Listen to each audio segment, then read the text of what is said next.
Kita buat dia. Okey. Panas kakak.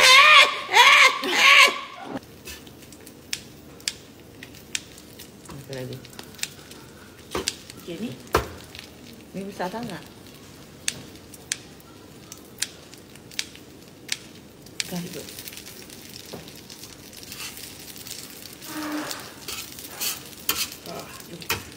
Bismillahirrahmanirrahim. Makan barbecue. Panas tak baby?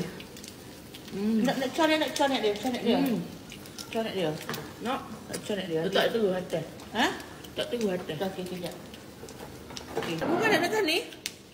Okey, tengok. Gas kuah dia. Ui, tapi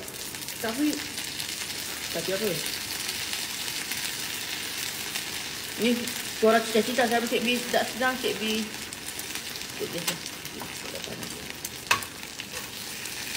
Sudah bekas lah. Sudah bekas makan. Makan. Tak apa. Pedas Cik B. Panas. Hei.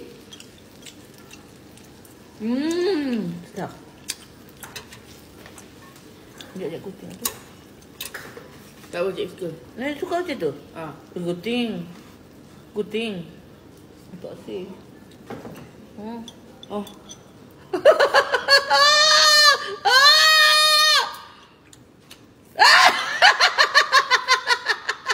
Janganlah makan tengah panas. Panas nak siup dulu. Sabar. Sedap sangat. Tak boleh sabar.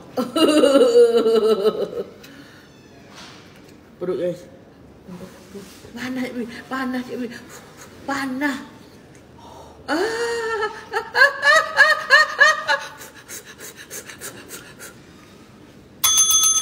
Cakap bagi dia orang. Bagi Cik B, bagi tahu dia orang sedapnya macam mana Cik B. Okey.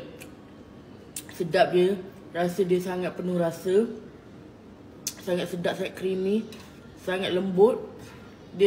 Saya dah memang selalu makan perut, tapi susah nak cari perut macam ni.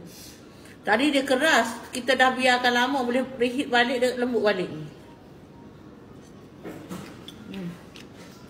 Buka dapet kuning, tak dapet kuning kamu tak?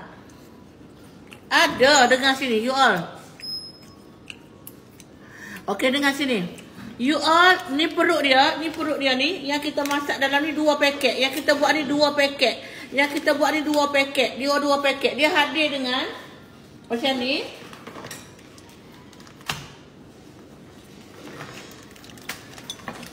Dia hadir macam ni kakak. Ni dia dalam ni. Ini dia ada 1 paket dengan dia ada 1 perut. You all tak pernah makan perut, jangan takut. Yang ni paling sedap. InsyaAllah you akan repeat. Ni. Makan dulu. Okey. Makan. Utak, pergi ambil gotong sekejap.